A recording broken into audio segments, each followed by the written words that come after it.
इन दिनों राजस्थान के जैसलमेर में पाकिस्तान से आए हिंदू शरणार्थियों की झुग्गियों को प्रशासन द्वारा उजाड़ने का एक वीडियो काफी वायरल है। इस पूरे मामले को लेकर भाजपा कांग्रेस सरकार यानी गहलोत सरकार के ऊपर काफी मुखर है और कहीं न कहीं हिंदू विरोधी होने या तुष्टीकरण की राजनीति करने के आरोप गहलोत सरकार पर भाजपा पार्टी के नेताओं द्वारा लगाए जा रहे हैं। ये जब पूरा मामला घट रहा है तो मुझे 2017 की एक घटना याद आती है, तो मैं आपको बताता हूँ।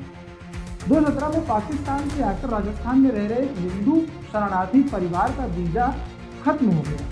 अब वो पाकिस्तान वापस जाना नहीं चाहते थे, पर जो अधिकारीगण थे वो उनको लगातार डिपोर्ट करने का दबाव बना रहे थे। ऐसे में उन्होंने कोर्ट में अर्जी दाखिल की कि साहब हमारा जो वीजा का डेट है, जो अवधि है, उसको एक्सटेंड किया जाना चाहिए।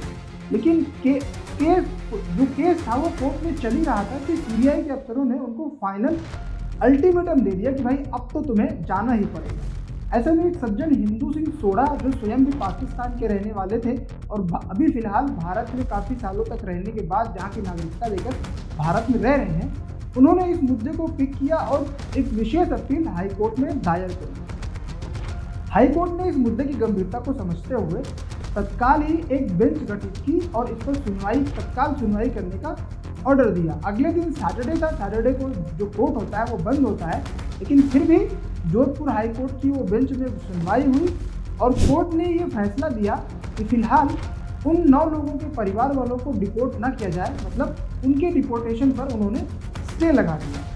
अब जब ये ऑर्डर पास हो गया, जब ये ऑर्डर कोर्ट ने दे दिया, उसके बाद जिस साथ पता चला कि जिन 9 लोगों को डिपोर्ट किए जाने पर उन्होंने स्टे लगाया है, उनको तो ऑलरेडी ही कल रात की, मतलब पिछली रात को, शुक्रवार की रात को अधिकारियों ने पाकिस्तान जाने वाली ट्रेन में बिठा दिया है।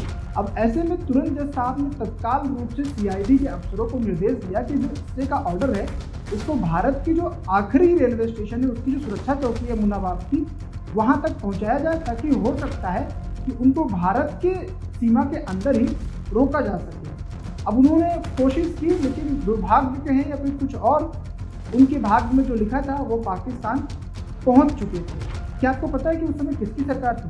उस समय केंद्र में मोदी जी की सरकार थी और राज्य में भाजपा की राज्य सरकार हुआ करती थी। उस घटना के बाद कांग्रेस ने मुखर होकर भाजपा पर हमला बोला, साथ ही शरणार्थियों को साथ देने का वादा किया और ये भी कहा कि हमारी सरकार आएगी तो हम एक प्रॉपर तरीका बनाएंगे, इनके पुनर्वास का एक निकाय बनाएंगे और उसका पूरा पुनर्वास सुनिश्चित करेंगे। भाजपा ने अपनी ओर से डिफेंड करने के लिए, या यूँ कहें कि डैमेज कंट्रोल करने के लिए, अपने प्रवक्ताओं को उतारा, लेकिन तब तक ये कह सकते हैं कि देर हो चुकी थी और जो शरणार्थी थे उनका विश्वास भाजपा से उठकर कांग्रेस की तरफ शिफ्ट हो गया था। जो परिवार में डिपोर्ट किया गया था वो भील कम्युनिटी से आते हैं। उसी कम्युनिटी से आने वाले एक व्यक्ति थे जिन्होंने बीबीसी को बताया कि हमें पहले भाजपा पर काफ़ी भरोसा हुआ करता था, लेकिन उनके भरोसा पर पानी फिर गया। भाजपा ने उनकी समस्याओं पर कोई ध्यान नहीं दिया। लेकिन तुलनात्मक रूप से देखें तो कांग्रेस ने घोषणा पत्र में भी उनके लिए काफ़ी कुछ करने का वादा किया है। इसके अलावा सीमांत लोक संगठन, यानी वो जो हिंदू सिंह सोढ़ा जिनकी भी जिक्र हमने की थी, जिन्होंने लड़ाई लड़ी थी उस भील कम्युनिटी के परिवार को बचाने के लिए कि वो भारत में रुके रहें, उनका डिपोर्टेशन ना हो, उन्होंने भी बीबीसी को उस समय दिए एक इंटरव्यू में कहा था कि हमारे तमाम मुद्दों पर ठीक तरह से अपनी प्रतिबद्धता कांग्रेस जता चुकी है, लेकिन बीजेपी ने हिंदू शरणार्थियों की उपेक्षा की है, इससे हम लोग मायूस हुए हैं और बीजेपी से कुछ अधिक आशाएं थी। खैर, जब चुनाव हुए तो भाजपा की राज्य सरकार चली गई और कांग्रेस से गहलोत दोबारा से मुख्यमंत्री बने। शरणार्थियों को लगा होगा कि उनके दिन बदलने वाले हैं, लेकिन ऐसा कुछ होता हुआ नहीं दिख रहा है। अभी हाल ही में जोधपुर से परेशान करने वाली तस्वीरें वायरल हो गई, जिसमें पाकिस्तान से आए हिंदू शरणार्थियों की झुग्गियों को पूरी तरह से, पूरी की पूरी बस्ती को, कुछ उसमें झुग्गियाँ थी, कुछ पक्के मकान भी थे, उस पूरी की पूरी बस्ती को उजाड़ दिया गया। उससे कुछ दिन बाद ही ऐसा फिर से देखने को मिला जहाँ जैसलमेर में उनकी बस्तियों को उजाड़ दिया गया।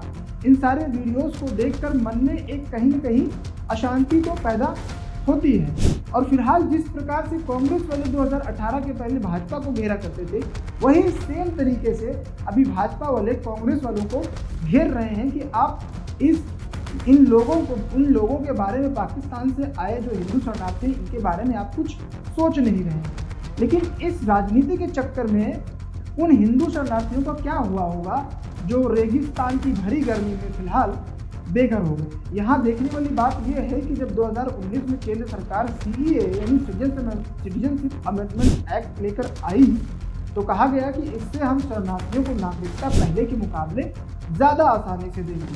सरकार ने अब तक कितने लोगों को सिटीजनशिप दिया इस बारे में तो बात बाद में की जा सकती है, लेकिन इस विषय में ज़्यादा पूछना चाहिए कि जो लोग ऑलरेडी भारत में आकर बस चुके हैं, अब तक जिन लोगों को आपने सिटीजनशिप दे दिया है या जो लोग सिटीजनशिप पाने की कतार में हैं, उन लोगों के लिए आपने क्या किया, उनके रहने के लिए, उनके पुनर्वास के लिए, उनके रोजगार के लिए आपने क्या किया है।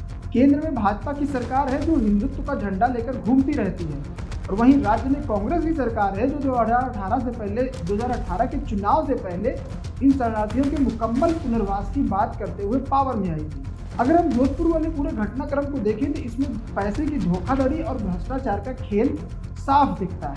दरअसल ये सभी शरणार्थी भिन्न समुदाय से आते हैं और आर्थिक रूप से काफ़ी गरीब हैं। इनके लिए काम करने वाले हिंदू सिंह सोढ़ा बताते हैं कि कुछ दलालों ने जोधपुर डेवलपमेंट अथॉरिटी और पुलिस के लोगों के साथ मिली भगत कर इन शरणार्थियों से 70,000 से लेकर 1 लाख रुपए तक हर फैमिली से लेकर उन्हें एक प्लॉट आवंटित किया और प्लॉट भी पूरी तरह से फर्जी था। जब वो लोग उनके कागज मांगने गए तो उन्होंने कागज नहीं दिया और तरह तरह की डांट डपट कर और तरह तरह के डर दिखाकर उनको चुप करा दिया गया। मरता क्या न करता वाली सिचुएशन है इन शरणार्थियों की तो उन्होंने पैसे दिए और प्लॉट ले लिए, लेकिन एक दिन जेडीए अपना बुलडोजर लेकर आता है, वही डेवलपमेंट अथॉरिटी जो जोधपुर डेवलपमेंट अथॉरिटी है वो अपना एक बुलडोजर लेकर आता है और उनके मकानों को, उनके घरों को, उनकी झुग्गियों को जमींदोज कर देता है।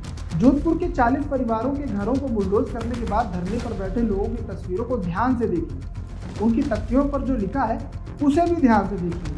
इसमें लिखा है कि फर्जी मीडिया वाले आए दिन प्रताड़ित करते हैं। दूसरे वाले में भी कुछ लोगों का नाम लिखे गए हैं जो फर्जी पत्रकार बनकर उनसे लाखों रुपए ऐंठ चुके हैं। अब सरकार को चाहिए कि ये जांच किसी उच्च स्तरीय टीम से करवाए, लेकिन सरकार ने एक एसआई को ये जांच सौंपी हुई है।